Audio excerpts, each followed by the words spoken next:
When the internet began, bulletin board services, or BBS, became the first online communities of the so-called information superhighway. Using their phone lines, people logged in from all over America to talk about sports, games, movies, and on one BBS in particular, share their ghost stories. Over time, those communities all went dark, except for one lone server that continues to operate somewhere in an unknown part of Pennsylvania's Rust Belt. A relic of the 1990s, veiled in mystery, it is a digital archive of humanity's strangest encounters with the unknown, as told by the people who experienced them. My name is Brandon Schexnayder, and you are listening to Fear Daily. Subject: the transmission. User: please 23. Posted May 2nd, 1998.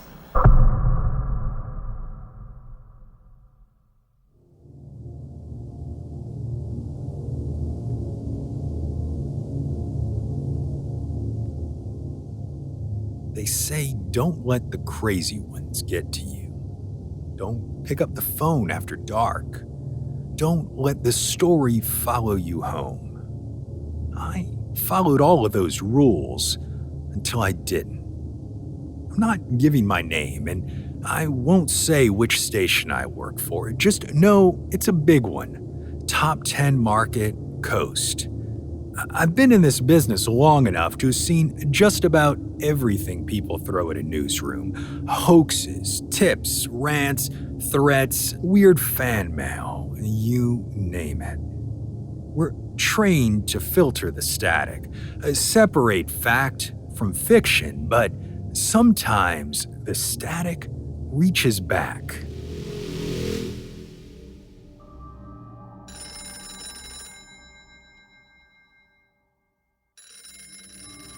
The first time he called, it was about 10:30 or so. I was still at my desk, finishing up a rewrite on a segment that was too soft for prime time. Everyone else had cleared out except for one intern editing B-roll with headphones on, completely oblivious. The phone on the corner of my desk buzzed, not rang, an old internal line we barely used anymore. I picked it up without thinking. "You need to warn them," the voice said. Calm, male. "You still have time, but not much." "Excuse me?" I asked. "Who is this?" The voice didn't answer right away. There was a brief crackle like distant thunder across an AM dial. "It ends May 3rd. And then he hung up. I sat there holding the receiver, blinking, and wrote it down on a Post-it note, not of habit. May 3rd. Just like that. Weird, sure, but not urgent. Maybe even a prank. We get doomsday cult calls more than you'd think. I tossed the note aside and went home.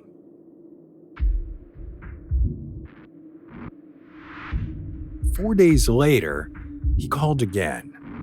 This time, I was at home. I shouldn't have answered the unknown number. I usually don't, but something made me pick it up. "You didn't listen," he told me before I could even say hello.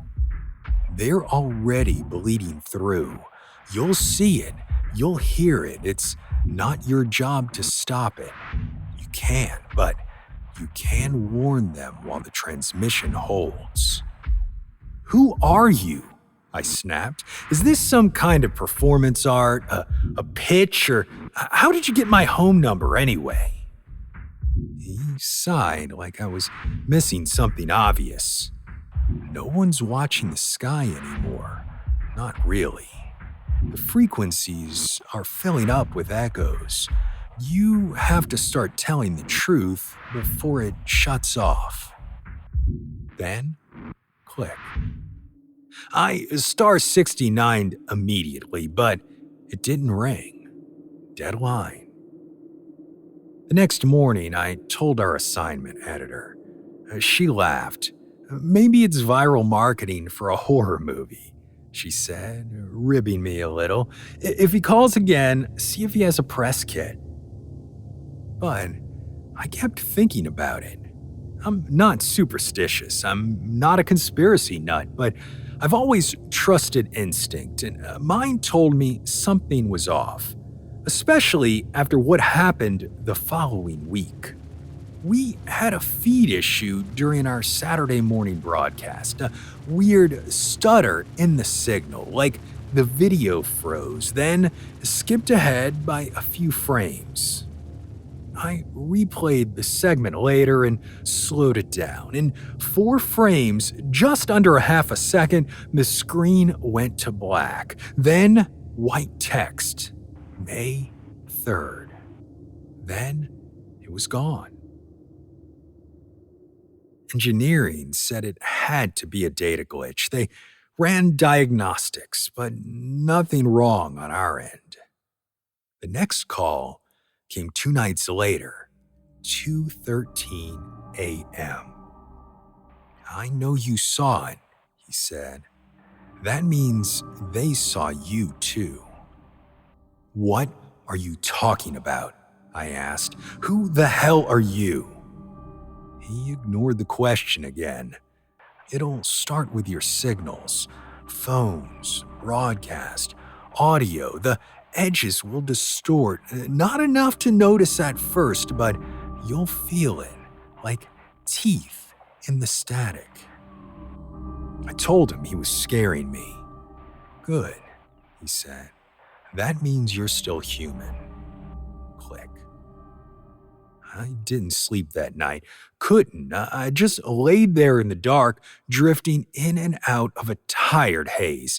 Then at around 4 a.m., my TV turned itself on. There was no picture, though, just a high-pitched tone and faint whispering underneath. I shot up at the sound, my eyes squinting not from fatigue, but from the irritating pitch, and quickly ran over to unplug it. That night, I started recording the calls, sent the audio to a friend who works in sound design. She called me back the next day, whispering into the phone like she was afraid someone was listening. There's something buried under the voice, she said. Some kind of low-frequency hum. It's tonal, like a signal piggybacking off the call. I ran a spectral analysis. It's not background noise. It's intentional. What does it say? I asked. She hesitated. Not words, but there's a pattern, a sequence repeating over and over like coordinates or code, and it's getting louder. The final call came on April 30th. I was in the middle of a pitch meeting when one of the junior producers poked their head in to let me know. I excused myself and stepped into the hallway, but when I picked up, the line was quiet for about 15 long, anxiety-filled seconds. Then the voice spoke. This is your last call. I froze. They'll shut me down after this. They know I found a transmitter. You're the only one still listening. What happens on May 3rd? I pleaded. What is it? The end of the signal, he said. The last broadcast.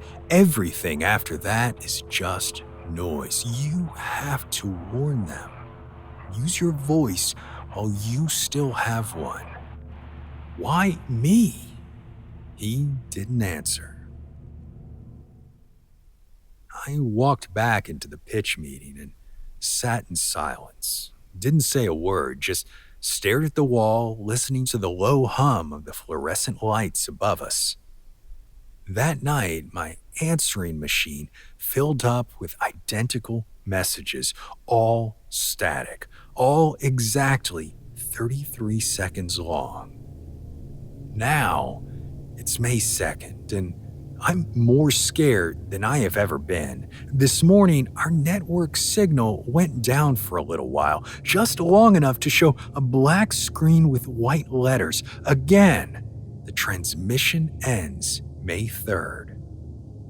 No one else really saw it. I mean, they did, but it was so brief and everyone was so caught off guard, I don't think it registered. I tried convincing my producers to do something. Let me at least tell the story on air and see if anyone knows anything about what happens, but they won't listen.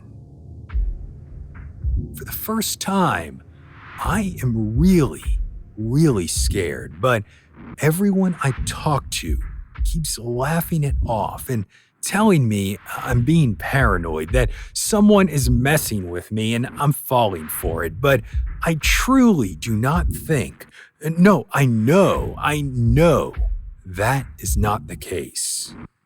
So I'm writing this here where maybe someone else is still paying attention. Maybe someone out there is still human enough to care. Whatever happens, just know this: the transmission ends tomorrow.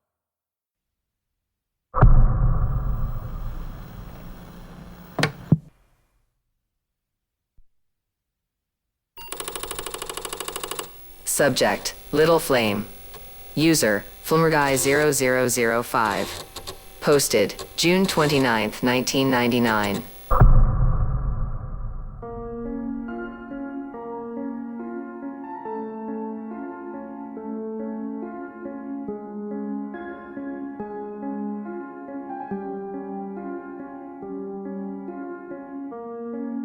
I was 11 years old the night the house burned down.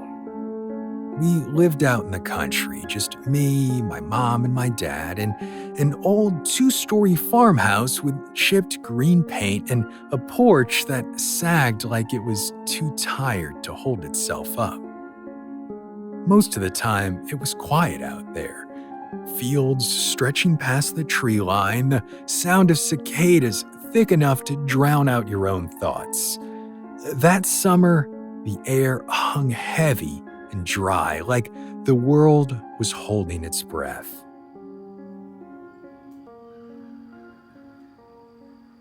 It was a Thursday.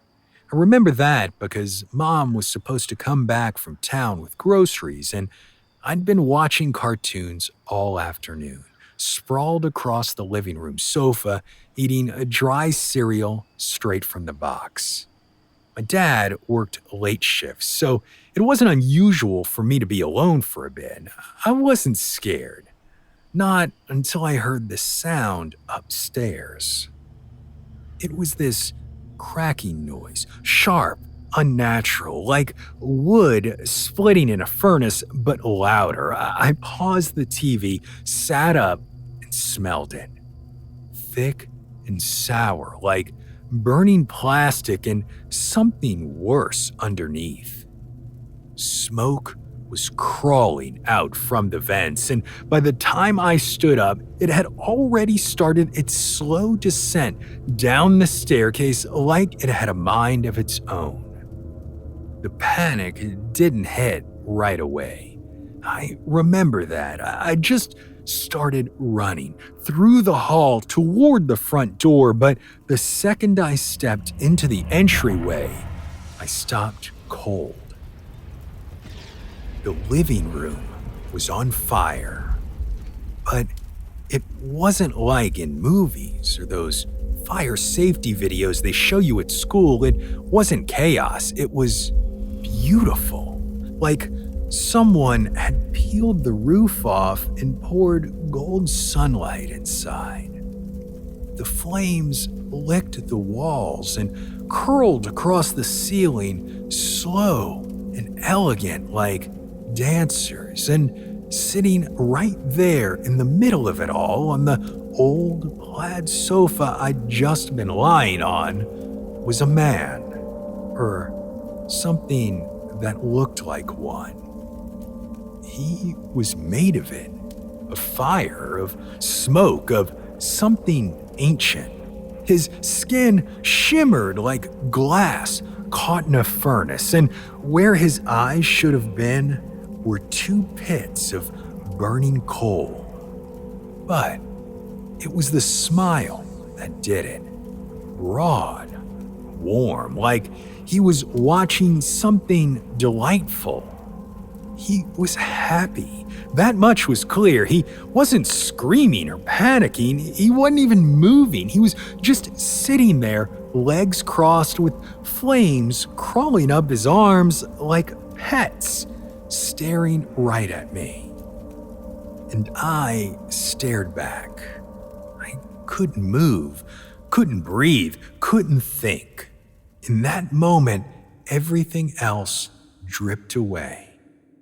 The noise of the fire, the sting in my eyes, the weight of the heat pressing on my skin, the smoke tearing at my lungs. All of it blinked out.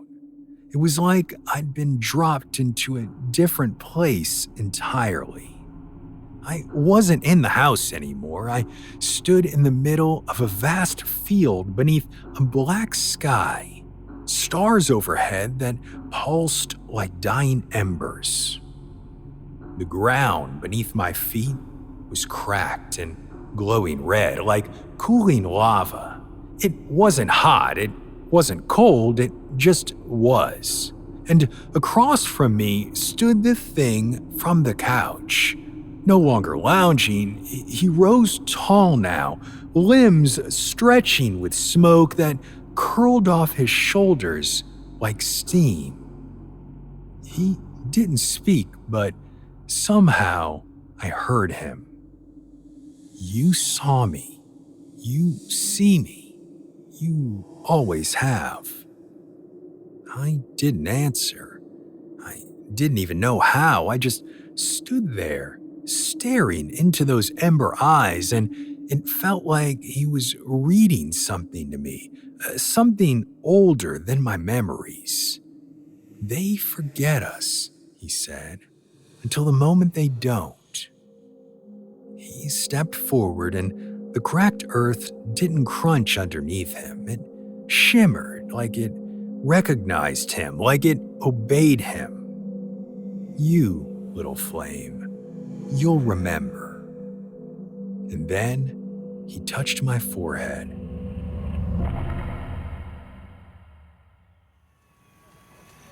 I woke up choking on smoke. The sky above me was full of flashing red and blue. My ears rang, my body was heavy, wrapped in a scratchy wool blanket. I was lying in the front yard, staring up at the sky. Only now, it looked like it was supposed to. Sirens echoed in the air, and firemen hovered over me, one of them speaking into a radio. Somewhere nearby, I heard a scream, my mother's voice, raw and breaking. They said I must have made it out on my own, that I crawled through the back door and collapsed in the yard. They called it a miracle. Yet there were no footprints in the ash, no path cleared through the smoke, just me lying in the grass with soot smeared across my face and the smell of something ancient in my hair. The house was a total loss, and they never figured out what started it. Electrical, maybe, old wiring, a fan left running upstairs, but nothing definitive, nothing they could blame. I, of course, didn't tell anyone about the man, the living flames, not then, and not for a long time, but I remembered. Oh, I remembered the way he looked at me, the way the world felt when he spoke, like something inside me turned sideways. For years after, I'd catch glimpses of him in dreams, in the flicker of a candle when the wick stuttered. Once, in college, I fell asleep on the couch during a storm, a candle burning low beside me, and when I woke up, the flame had gone out and the wax had melted in the shape of a face. His face. Over the years, I've tried to rationalize it. Childhood trauma, hallucination, some mix of adrenaline and carbon monoxide poisoning, but it doesn't explain why I still dream of fields that don't exist, why sometimes when I'm sitting by a campfire or watching the stove flicker, I feel eyes on me. Not cruel, not kind, just waiting, like he's still there, like he never left. What probably seems really crazy, though, is that I'm not afraid of that. And I think it's because when you've walked through fire and encountered the beauty inside of it, when it smiles at you and calls you little flame, a part of you stays warm forever, even when you wish it wouldn't.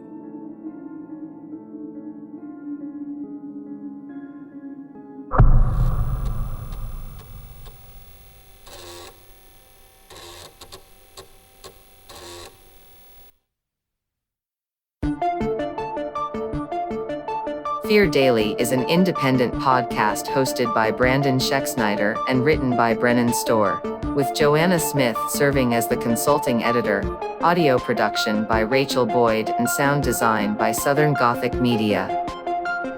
This podcast is a work of fiction. Names, characters, places, and incidents are either products of the author's imagination or are used fictitiously. Any resemblance to actual persons, living or dead, or to real events or locations, is entirely coincidental. Ad-free versions of Fear Daily are available now on your favorite podcast apps. For more information, visit feardaily.com. But move fast, before the server goes offline.